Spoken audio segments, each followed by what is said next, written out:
Cette conférence va maintenant être enregistrée. Bonjour à tous, bonjour à toutes. Merci de votre participation pour cette visio aujourd'hui consacrée à la SCPI Pierre-Val Santé de Eurial. Nous avons le plaisir d'accueillir Timothée Francine à nos Bonjour. côtés. Bonjour Timothée. Bonjour, ravi d'être là, merci. Avec plaisir. Donc Timothée représente la société de gestion Eurial et va pouvoir intervenir pour présenter cette SCPI. Donc on va travailler en trois temps. Un premier temps pendant lequel Timothée va nous expliquer tout ça en détail. Un deuxième temps où on procédera à une projection financière pour qu'on puisse montrer à tout le monde comment se passe un investissement et finalement qu'avec peu d'épargne, on peut être propriétaire de parts. Et enfin, on terminera avec quelques petites questions pour se donner de la perspective sur le marché des SCPI et en particulier sur celui de Pierreval Santé. Allez, on démarre. Timothée, je te passe la main et merci pour cette belle présentation que tu vas nous faire. Avec plaisir, merci Eric, bonjour à tous, merci de m'accorder du temps pour vous présenter Eurial et également la SCPI Pierre-Val Santé. Je vais vous présenter ça de manière assez succincte et assez concise pour que vous ayez un aperçu global sur notre SCPI. Donc aujourd'hui, je peux pas vous parler de la SCPI sans aborder Eurial. De toute façon, vous allez voir que les deux se confondent.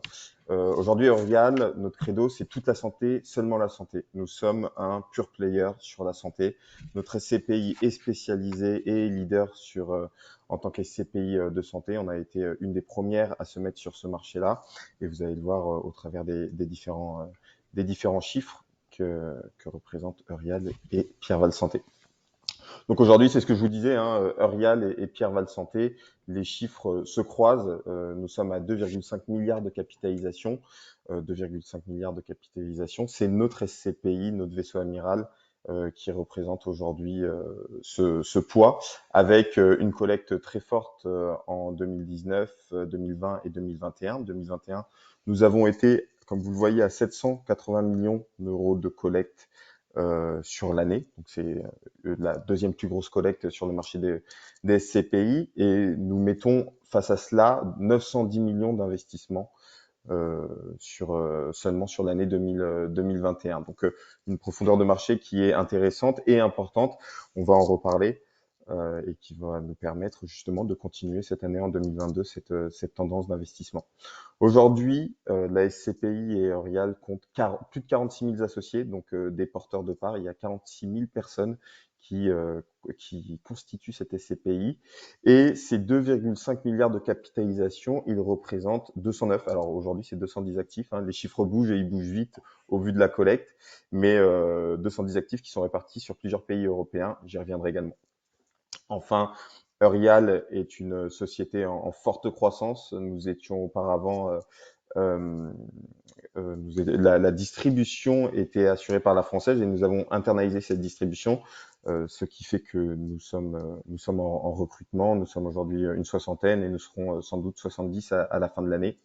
Rial, lorsque nous avons commencé cette démarche, donc c'était fin 2013, hein, la SCPI Pierre-Val Santé, son lancement, on a tout de suite apporté une ADN et une démarche, un ADN et une démarche sociétale, parce que nous avons la conviction que nous ne pouvons pas euh, investir dans la santé sans comprendre tous les tenants et les aboutissants qui sont liés à cette santé. Donc, lorsque nous avons lancé cette SCPI, nous avons lancé cette SCPI en lien avec un comité scientifique qui est lié, enfin qui est constitué de différentes personnalités qui sont connues et reconnues dans le domaine de la santé. Et ça va de médecins à des scientifiques, mais également à des sociologues, des démographes et même des philosophes qui nous permettent justement de nous apporter leur lumière et leurs convictions quant à nos différents investissements. Et pour finir justement et compléter cet ADN sociétal, nous sommes une SCPI à fond de partage, c'est-à-dire que depuis 2013, nous avons investi plus de 1,5 million nous avons fléché plus d'1,5 million d'euros de dons grâce à tous les porteurs de parts à l'Institut du cerveau, donc le deuxième centre de recherche au monde sur sa spécialité. Nous avons également financé des thèses dans différentes universités françaises pour justement mieux comprendre l'économie de la santé en France. Je te coupe une seconde parce Bien sûr. que ce qui est important de comprendre pour les gens qui nous écoutent, C'est pourquoi est-ce qu'on fait cet entretien aujourd'hui? On pourrait se dire, mais pourquoi plus, Eric, tu accordes du temps à Eurial et à Perval Santé? En réalité, la réponse est simple. On sait très bien qu'aujourd'hui, il y a plus de 200 SCPI en France. Par contre, des SCPI qui pèsent plus de 2 milliards d'euros, on les compte sur les doigts d'une main. Donc, ce qui veut dire qu'on est face à un acteur connu, reconnu aujourd'hui, qui, comme tu l'as souligné, a un nombre d'actifs très important. Et je témoigne de la longévité, de la continuité de la relation antérieurement avec la Française, donc Société de gestion La Française, aujourd'hui en direct avec Eurial, qui s'est toujours très très bien passé. Ce qui veut dire que on a un support d'investissement aujourd'hui qui fait partie des plus grosses capitalisations du marché. Tu vas nous parler du secteur, la profondeur, qu'est-ce qu'il y a derrière, hein, quels Tout sont à les fait. actifs concernés, on va y venir, mais surtout aussi la qualité de gestion, parce que finalement, un client ou un conseiller qui propose une SCPI, il va avoir du service. Il veut, juste, il veut avoir un rendement, il veut avoir une sécurisation, il veut avoir du service, et je témoigne, c'est ce que nous avons aujourd'hui, et donc je voulais aussi vous féliciter pour cela. Merci Eric. Effectivement, on essaye d'être exemplaire à ce niveau-là. Et bon, c'est un travail de tous les jours, mais, mais on essaye de faire au mieux.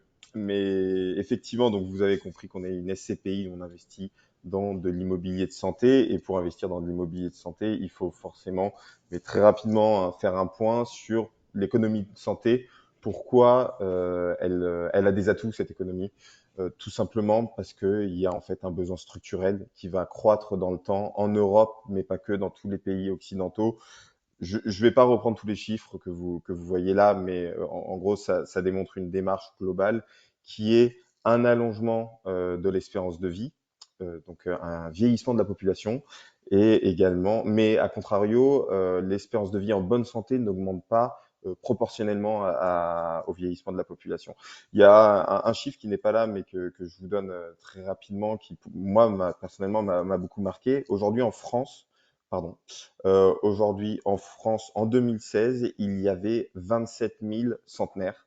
En 2050, il y aura 270 000 centenaires. Donc, pour vous montrer un petit peu l'impact et la profondeur qui va y avoir dans les investissements de santé, je pense qu'on se rend pas encore bien compte du besoin d'infrastructures de santé qu'on va avoir dans notre pays, mais pas que. J'entendais hier que le taux de fécondité, l'indice de fécondité en Italie était de 1,25 versus en 2019 1,87 en France. Donc c'est en Europe, c'est dans tous les pays occidentaux, en Canada également. J'y reviendrai, mais il y a un besoin d'accompagner les personnes dans la santé. On peut le voir au travers des différents cas qui sont sortis l'année dernière, hein, que ça soit justement le scandale Orpea, je ferai un rapide laïus là-dessus, mais également la crise des hôpitaux qu'on peut voir. Il y a un besoin d'investissement. Et donc la SCPI Perval Santé permet de répondre en partie à ce besoin d'investissement. En tout cas, c'est une des solutions, hein. On n'est pas la seule solution, bien évidemment. Donc les chiffres clés, vous l'avez compris, je vous l'ai déjà dit, ils s'apparentent à ceux d'Orial, hein. C'est 2,5 milliards de capitalisation aujourd'hui, Perval Santé, répartis sur 210 actifs. Je ferai également un laïus juste après sur la répartition et géographique et sectorielle de ces actifs. Plus d'1,5 million maintenant de dons à l'ICM. Un taux d'occupation financière. Alors, qu'est-ce que le taux d'occupation financier? C'est combien on pourrait, enfin, sur 100%, combien sont loués le nombre de nos actifs, enfin, les loyers. Combien de recouvrement de loyer on a. Donc, on est à un taux d'occupation financier très haut, c'est structurel, c'est par rapport à la santé, du fait des particularités des locataires de nos infrastructures en santé. On a un TDVM en 2021 qui était à 4,80, un TD, donc un taux de distribution, donc c'est le TDVM mais brut de toute fiscalité, notamment de la fiscalité étrangère, qui est de 5,33, qui est stable, qui est plutôt sur le haut de la fourchette des TD par rapport aux autres SCPI. Une durée résiduelle moyenne des baux qui est extrêmement longue, également du fait des différentes infrastructures de santé. En fait, les types de locataires, si vous voulez, quand on loue un EHPAD à un exploitant d'EHPAD, il va pas louer comme le bureau pour 3 ans ou 5 ou 6 ans. il va louer sur des baux longs. Les derniers baux qu'on a contractés avec des exploitants au Royaume-Uni, ils ont une durée de 30 ans. Ce qui fait qu'effectivement, on a de la visibilité, si vous voulez, sur nos baux et ils sont supérieurs à 16 ans. Et enfin, on est une SCPI avec un ADN européen. Euh, on est exposé à plus de 70% à l'étranger et c'est à peu près l'objectif qu'on veut maintenir à l'avenir, être 30% en France, 70% à l'étranger. Alors on est exclusivement pour l'instant en Europe. Et on veut quand même garder 30% en France parce qu'on veut répondre à ce besoin d'infrastructure de santé en France, vu qu'on est une société de gestion française. Alors, si j'essaie un peu de résumer en 2 mots, on a un marché qui est couvert par cette SCPI qui est dans très forte demande. Ça se comprend naturellement puisqu'on voit que la population vieillit et il n'y a plus de débat là-dessus. Et qui parallèlement affiche une exploitation quasi pleine, 98-48%. Un rendement, c'est-à-dire le rendement, c'est les loyers que l'on perçoit rapportés à la valeur de part, qui est assez performant. Et on y viendra peut-être tout à l'heure quand on parlera de la fiscalité associée à ce rendement, parce que là, c'est un rendement brut de fiscalité. On verra les avantages, je te poserai des questions là-dessus, qui sont afférents au fait qu'on perçoive des revenus à l'étranger. On va voir qu'on a un avantage fiscal très significatif. Donc, je te laisserai déployer. Enfin, je termine sur le fait que quand la SCPI signe un bail avec un locataire, un exploitant de résidence, eh bien, on a une sécurisation de ce loyer pendant une durée très longue. 16 ans, ça veut dire qu'on ne se pose pas de questions. On verra aussi l'intérêt qu'il y a derrière cette durée et cette qualité de bail pour l'investisseur. Exactement, oui, tout à fait. En fait, la moyenne de tous nos baux, la durée moyenne de tous nos baux, elle est égale à 16 ans, ce qui est une durée particulièrement longue. Et alors là, on est sur des chiffres un petit peu plus techniques sur la SCPI. Voilà, notre prix de souscription, il est de 200 euros et notre minimum de souscription, il est de 5 parts. Donc, on est à un investissement minimum pour entrer dans la SCPI de 1000 euros. Le délai de jouissance, il est au premier jour du 5e mois. Nos ratios financiers, ils sont bons. Enfin, nos ratios d'endettement plutôt sont plutôt bons, sachant qu'on a un engagement financier maximum de 40%, nous on est aux alentours de 14%, donc on a contracté un petit peu de dette pour des opérations en VFA, notamment en Italie, mais voilà, c'est des opérations en VFA où vous engagez de l'argent et ensuite, enfin, les ratios s'assainissent, mais ils restent tout de même excellents. Et un report à nouveau alors qu'il a baissé, excusez-moi, il est à 0,31 par part, il était à 0,44 au 01 2021. Je fais un petit arrêt sur image juste là-dessus parce que il y a des mots qui sont employés et pour notre audience, c'est pas toujours simple à comprendre. Mais quelque part, c'est essentiel de faire un petit arrêt sur image là-dessus. En particulier, donc tu as cité le délai de jouissance, on va essayer de résumer ça, qui correspondrait en fait au délai pendant lequel la collecte a lieu pour la SCPI avant qu'elle achète un actif. On considère qu'il faut 5 mois. Pendant ces 5 mois, on accumule de l'argent au sein de la SCPI. Et à partir de là, elle a suffisamment d'argent pour aller acheter un actif, pour résumer et pour faire simple. Deuxième point, ces ratios sont importants parce que souvent les gens ne les regardent pas. Ils regardent juste éventuellement la taille de la capitalisation et le marché sous-jacent de la SCPI, le rendement, mais après le reste, ils ne le regardent pas. Alors que c'est tout à fait essentiel. La réglementation AMF autorise les SCPI à s'endetter. D'accord? Donc certaines SCPI sont plus endettées que d'autres. Là, on a un taux d'endettement qui est extrêmement faible, ce qui veut dire qu'en réalité, la SCPI peut avoir recours au crédit quand la collecte ne suffit pas et qu'elle a un actif très attractif en disant je vais prendre un petit peu de crédit pour arriver à financer mon opération. Donc une SCPI très saine sur le plan de l'endettement. Donc ça, c'est très, très intéressant. Et enfin, les valeurs de retrait, de reconstitution qu'on ne voit pas ici. Mais si on devait faire simple, nous, on regarde ces chiffres-là pour voir la capacité, si jamais la SCPI, on devait la fermer demain, quelle est la valeur des actifs pour dire est-ce que je récupère la valeur de mes parts ou pas. Et là, on a cette chance, avec Pierre Santé, d'avoir une valeur d'actifs extrêmement intéressante qui permet de se dire que si pour X raison il y avait un crash, les actifs, en les vendant, permettraient de rembourser les parts à l'ensemble des 40 000 associés. Exactement.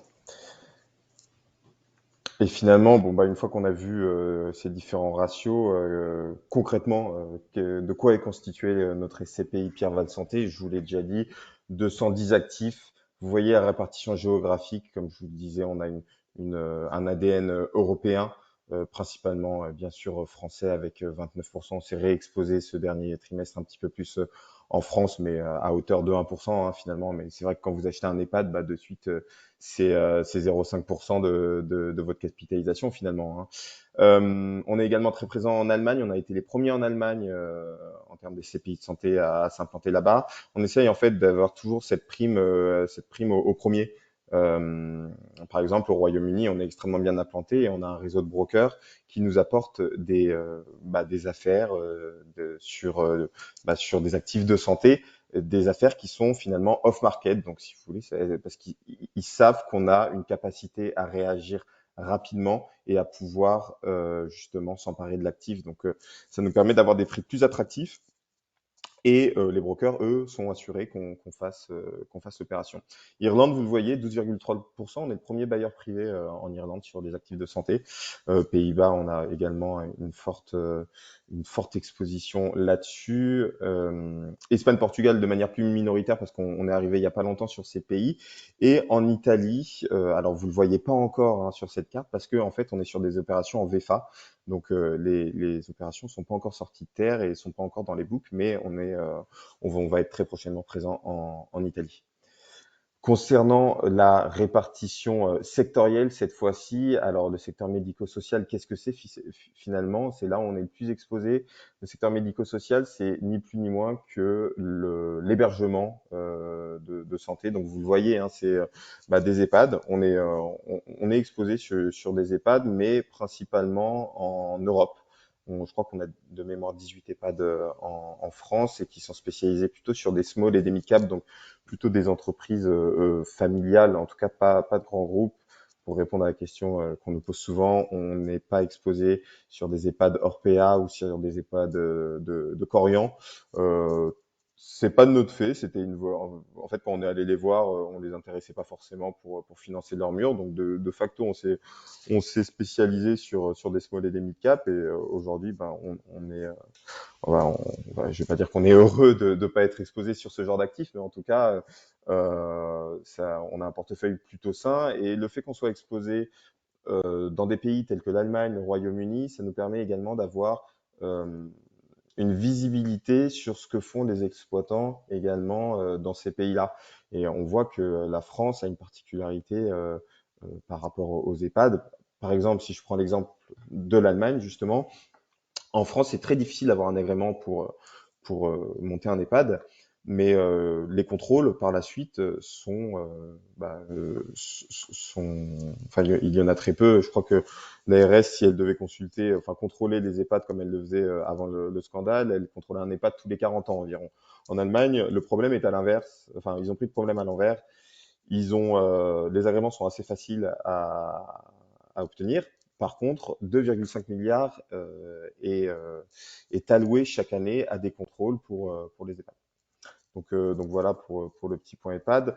On est également exposé à environ 23,5% sur le secteur sanitaire et soins de ville. Donc c'est cliniques, centres de dialyse, centres médicaux, cabinets médicaux, laboratoires, etc. Et enfin, 11,9% qui sont des bureaux et des locaux d'activité, mais là encore exposés de manière directe ou indirecte à la santé. Par exemple, on est en train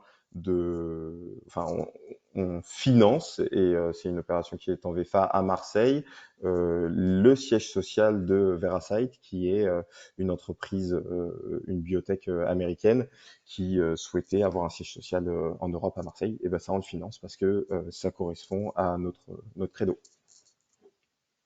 Alors, ce qui est intéressant, juste, je reviens là-dessus, c'est Bien sûr. toujours la règle de diversification du patrimoine et de ne pas mettre tous les œufs dans le même panier. Et on le voit sur le slide, tant sur la répartition géographique que sur la répartition sectorielle, eh bien, on a quand même cette diversification qui s'opère. Et si jamais, eh bien, il y a un secteur d'activité qui est moins porteur que les autres, il reste malgré tout tous les autres qui fonctionnent. Et ça, j'aime à le répéter parce que euh, la capacité à servir le rendement, c'est justement d'être un petit peu, de ne pas être corrélé en permanence sur tout. Et cette sécurisation, on la voit dans cette répartition qui est bien équilibrée. Tout à fait.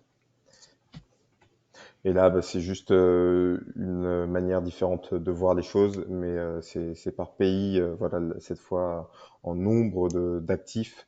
Vous voyez que le secteur médico-social, il y a un gros besoin. Ça représente 135 actifs dans notre portefeuille, qui sont assez bien répartis finalement selon les différents pays. Le secteur sanitaire correspond à 54 actifs et les autres secteurs de la santé, donc tout ce qui est bureaux, locaux d'activité, là on est sur 20 actifs immobiliers.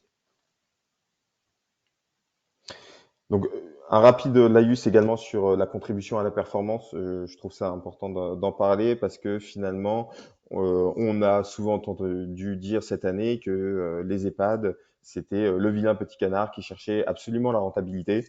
Alors, c'est sans doute vrai pour certains, pas pour tous, et c'est ce qu'on peut constater, nous, finalement, hein, vraiment de notre point de vue de gestionnaire d'actifs. Hein, bah, à quoi contribuent les EHPAD dans notre performance. Et vous voyez que l'EHPAD, le rendement moyen, il est de 5,62%, ce qui est finalement, alors c'est le tableau de gauche et c'est là où vous voyez ma souris, donc 5,62%. C'est dans la fourchette. On a d'autres types d'actifs qui sont bien plus rentables. Les cliniques dentaires, centres de stérilisation, voilà, tout ce qui est la dernière partie de ce tableau-là, cabinet, laboratoire, dialyse, maison médicale, bah, tout ça, on est entre 6 et, bah, vous voyez, le laboratoire, on est à 8,82%. Donc, c'est ça qui est le plus rentable. On voit également la performance par rapport aux pays dans lesquels on est exposé. Finalement, c'est le Portugal qui nous rapporte le plus de rendement. C'est également là où on a le moins d'actifs. Je crois que l'actif qui nous rapporte le plus en termes de rendement, encore une fois, c'est un parking d'une clinique au Portugal. Donc voilà, si on voulait absolument chercher du rendement, il faudrait chercher ce type d'actif. Mais comme vous l'avez compris, nous, on a une démarche globale sur la santé, du fait qu'on soit à fond de partage, du fait qu'on ait un comité scientifique.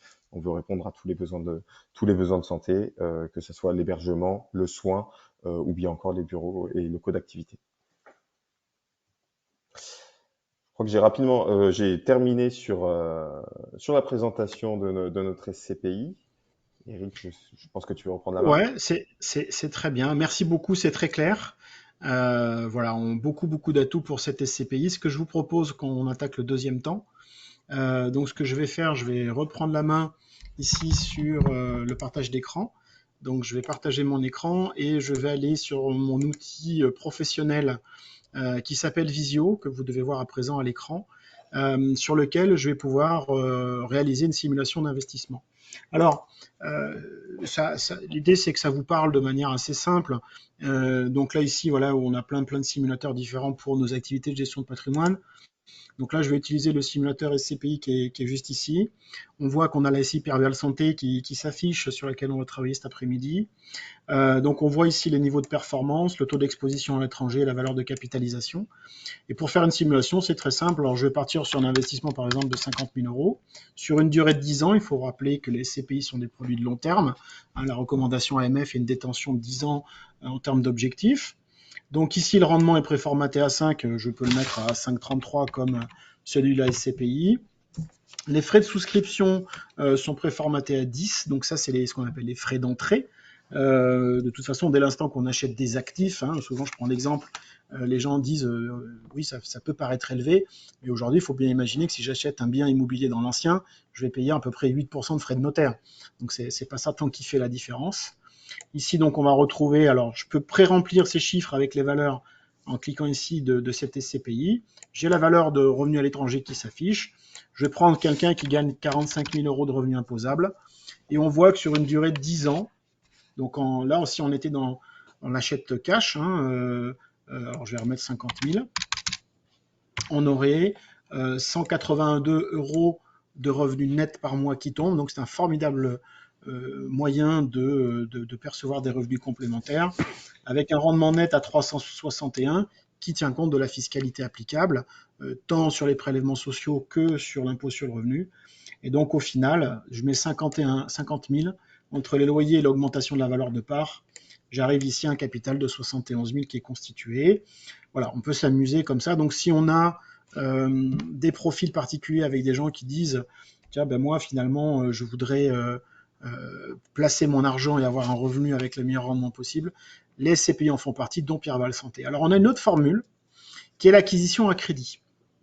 Donc auquel cas ici, on a la chance pour ces SCPI d'avoir du financement bancaire conventionnel qui prend relativement pas mal de temps, mais on a aussi une solution en crédit à la consommation de 10 000 à 300 000 euros, de 5 à 15 ans de crédit, il n'y a pas de garantie, hein, la garantie c'est le nantissement départ, pas de frais de dossier et ainsi de suite. Donc on a un système avantageux. Donc par exemple, si je voulais financer ces 50 000 euros sur 10 ans avec un prêt à 3%, ben, ça me coûterait 287 euros par mois.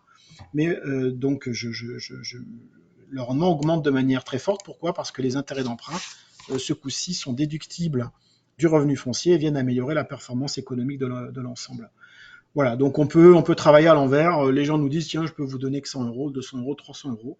Et à ce moment-là, on va voir, en fonction de la durée de financement, quel capital ils peuvent se constituer au terme. Donc voilà, je voulais juste faire un petit focus là-dessus. Ces outils sont en ligne pour nous, CGP, et pour nos clients, pour pouvoir faire des projections financières en ligne. Ce que je vous propose à présent, je vais désactiver mon partage, c'est de conclure cet échange, Timothée, avec quelques questions, parce que on a compris dans quel environnement cette SCPI évoluait. On a compris l'intérêt d'y souscrire. Je voudrais également à présent qu'on se donne de la perspective. Donc c'est un petit peu le troisième temps de notre échange. Si on devait parler un petit peu du marché des SCPI, en particulier du marché, tu nous as donné les chiffres de collecte tout à l'heure pour Pierreval Santé, mais comment se porte le marché, comment on peut se projeter sur ce marché dans les prochains mois, les prochaines années? Bien sûr. Alors, il y a plusieurs axes de réponse sur les marchés d'investissement de notre SCPI. Je pense qu'on peut résumer par trois axes. Il y a d'abord la demande qui est la demande d'actifs de santé, qui est une demande qui est structurelle. Vous l'avez vu au début de ma présentation.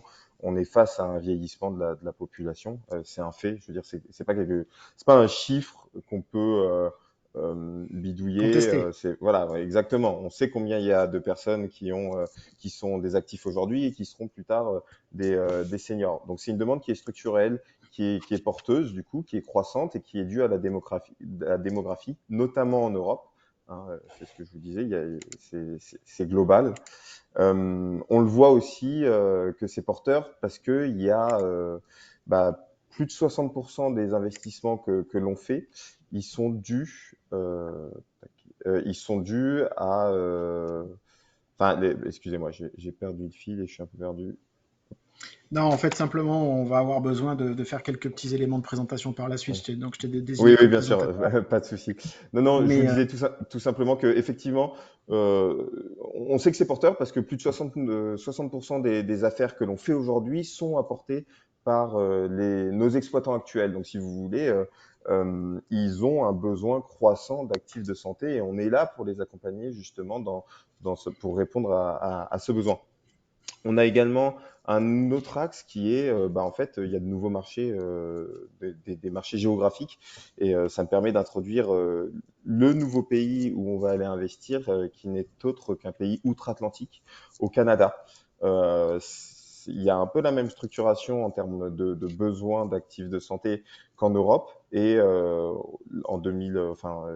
cette année et l'année dernière, notre directeur des investissements est allé au Canada pour aller sonder le marché. Il est revenu avec plus de 910 millions d'euros d'investissement possible au Canada.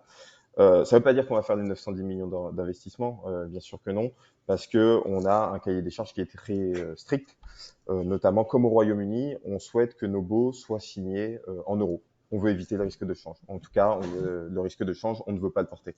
On veut être sur des baux longue durée, triple net. Donc triple net, ça veut dire que pendant la durée des baux, qui sont, je vous le rappelle, de longue durée, 30 ans pour ceux qui ont été faits en Grande-Bretagne, eh bien toutes les charges soient pour le locataire, donc pour l'exploitant.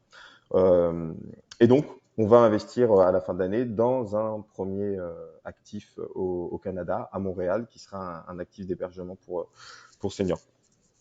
Enfin, il y a des nouveaux modèles, ce qui permet de dire qu'il y a également une profondeur de marché. Il y a des nouveaux modèles qui sont en train d'émerger ou qui ont émergé récemment et qui sont en phase de développement. Je pense à des résidences, notamment à Maastricht, qu'on a financé, qui mélangent des habitations pour personnes autonomes, pour personnes qui sont semi-autonomes et pour des personnes qui sont dépendantes. C'est complété ces résidences par des services type école à côté. Et ça, c'est des nouveaux moyens d'hébergement qui permettent de répondre un petit peu aux besoins et également de moins sectariser les populations. Et enfin, un dernier nouveau modèle que j'ai en tête, qu'on a financé récemment, c'est des colocations pour personnes âgées. Alors c'est pas des EHPAD, il n'y a pas ce côté médical. Il y a néanmoins un médecin qui vient régulièrement, mais c'est des plus petits hébergements pour 12, 15 personnes avec une à deux personnes qui sont en charge de ces seniors et qui permettent justement d'améliorer les conditions de vie pour ces personnes-là. Donc il y a une vraie profondeur de marché, hein, que ça soit géographique par rapport à la démographie et également par ces nouveaux modèles. Très bien, alors tu fais un lien tout fait pour voilà, la fiscalité associée à nos SCPI. En fait, souvent on compare entre guillemets les rendements des SCPI en brut. Hein, on regarde le taux de distribution. Voilà, là pour l'instant on partage ton écran sur H24. Ouais, Peut-être que si tu j'arrive sur veux. autre chose. Ouais. Voilà, super. Et c'est une erreur parce que bah, une SCPI qui est exposée totalement en France ne va pas subir la même fiscalité qu'une SCPI qui est exposée majoritairement avec des revenus tirés de l'étranger. Est-ce que tu peux nous donner un petit peu le contenu et nous expliquer pourquoi c'est plus avantageux d'avoir cette SCPI qui est majoritairement exposée à l'étranger? Tout à fait. Comme ça, c'est très indigeste, mais je vais vous expliquer étape par étape la différence entre justement une SCPI qui pourrait avoir les mêmes actifs que ce qu'on a actuellement, mais qui sont tous implantés en France, et nous qui avons une forte exposition en Europe et à l'étranger. En fait, il faut comprendre la différence entre le TDVM, donc le taux de distribution valeur marchande, et le taux de distribution. Euh, le taux de distribution de valeur marchande, et Eric, tu l'as très bien dit tout à l'heure, c'est le rendement par rapport à une part de marché, le rendement par rapport à une part de la SCPI. Et on peut voir que en fait, ce TDVM, c'est post-fiscalité étrangère, mais avant la fiscalité française. En fait, si vous voulez, le TDVM, c'est lorsqu'on est exposé à l'étranger, la société de gestion va payer de l'imposition pour le compte de ses associés. Et donc, lorsqu'on est à ce TDVM, bah, la société de gestion a déjà payé cet impôt. Par contre, l'associé n'a pas encore payé ses revenus qui sont en France.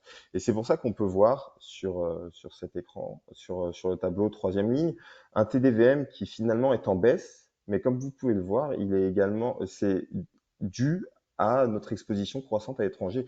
2019, on était exposé à 52% à l'étranger. Aujourd'hui, on est exposé à 72% à l'étranger. Donc finalement, on paye de plus en plus, la société de gestion Eurial paye de plus en plus pour ses associés de l'impôt. Donc c'est pour ça que ça baisse. Le taux de distribution, à contrario, il est brut de toute fiscalité. Donc personne n'a encore payé d'imposition sur le taux de distribution. Et on peut voir que finalement, ce taux de distribution, il est peu ou prou stable. Il est compris entre 5,30 et 5,38, sachant que c'est pas linéaire. Voilà, on a eu des années, mais grosso modo, il est stable à quelques BP près.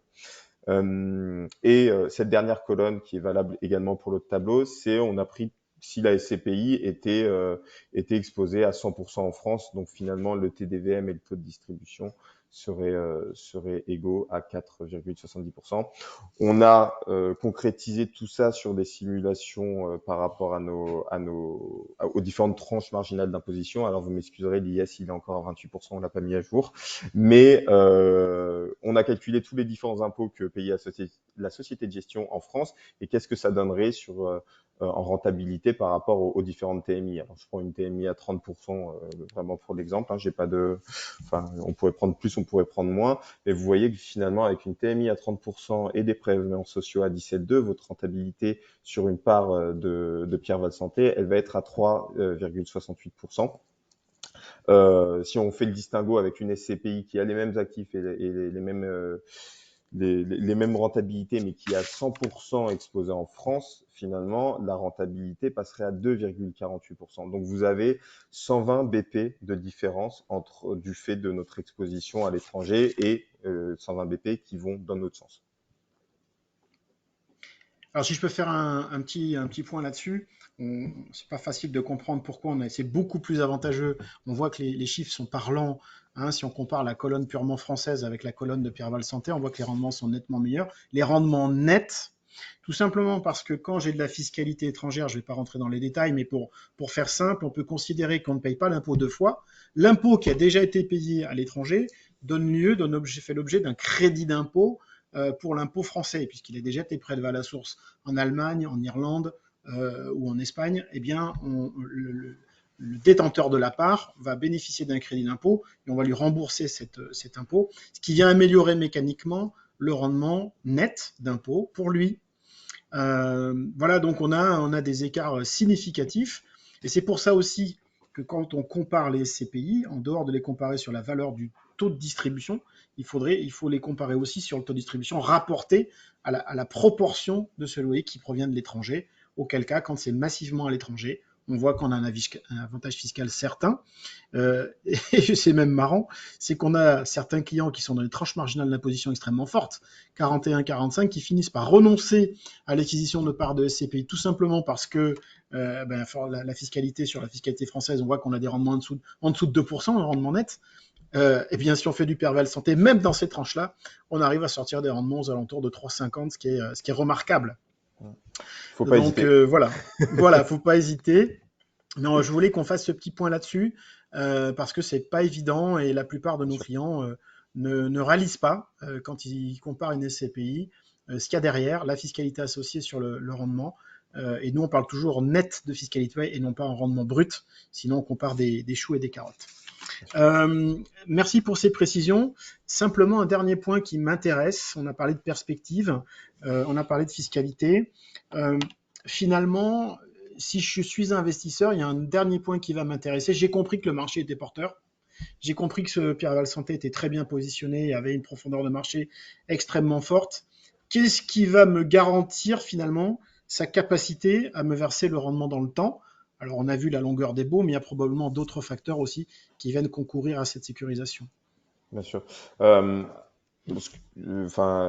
Mes éléments de réponse, c'est pas que pour Pierre Val Santé, bien qu'on est un des leaders, mais c'est vraiment par rapport au secteur de la santé, tout simplement. Et vous l'avez compris, c'est comme tu le disais, on a des baux de longue durée, ce qui permet en fait d'avoir de la visibilité sur notre investissement. On a un taux d'occupation financier dont je vous ai parlé tout à l'heure, qui est de 98,50%, ce qui est extrêmement élevé, du fait que justement on est sur des actifs monolocataires, monovalents. Comparons avec une SCPI de bureau, finalement, enfin, c'est assez lisible et assez clair.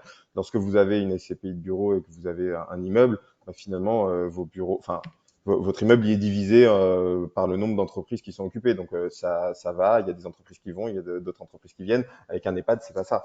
Vous avez besoin de visibilité et d'être sur des baux de long terme. Donc ça, c'est le premier élément de réponse. On a un taux d'occupation financier qui est extrêmement élevé du fait des actifs de santé. Ce qui fait qu'on a également un report à nouveau qui est assez faible, également structurellement par rapport à la santé. On a, comme je vous le disais, 31 centimes de report à nouveau par part, ce qui correspond grosso modo à 12 jours de loyer. Il est faible car justement, structurellement, le taux d'occupation financier est haut. On a une durée moyenne résiduelle des baux qui est de 16 ans, donc on préfère distribuer du rendement plutôt que de provisionner en cas de perturbation. Alors, c'est très intéressant et merci pour ces précisions, parce que finalement, on voit beaucoup de SCPI aujourd'hui, et notamment des jeunes, donc qui ont moins de 5 ans, qui affichent des rendements extrêmement forts. La question, ça va être leur capacité à maintenir cette distribution dans le temps, alors qu'avec Pierreval Santé, on est déjà à un rendement très élevé, 5,33, très attractif de par la fiscalité, donc ce 5,33 se transforme en un taux net d'impôt très attractif, mais en plus avec une capacité à servir ce rendement dans le temps qui est quasiment garantie par la durée des baux et par les précautions de gestion qui sont prises par Pierreval Santé. Je crois que tu nous as convaincus, Timothée, qu'on a là J'espère. une pépite. Voilà. Non, mais effectivement, c'est un bel, enfin, c'est une belle SCPI qui est sécurisée avec de la visibilité et de l'antériorité. Donc, je pense que c'est une SCPI qui est résiliente. Voilà, j'abonde dans tes propos. Voilà, on va laisser notre audience réfléchir à tout ça et mûrir pour de futurs investissements. Nous sommes à la disposition des conseillers et des clients à ce propos. La SCPI, c'est un secteur d'investissement aujourd'hui qui est extrêmement porteur, hein, parmi toutes les classes d'actifs dans cet environnement un petit peu volatile que l'on connaît autour de nous. Voilà, un secteur très résilient et en particulier sur des sous-jacents, comme on l'a cité, du secteur de la santé. Nous n'avons plus qu'à te remercier Merci à vous. En espérant que la collecte suive. Et je te dis à très très vite et encore merci pour le temps que tu as bien voulu nous consacrer aujourd'hui. Merci à tous, merci Eric et à très vite. Merci, à bientôt. À bientôt.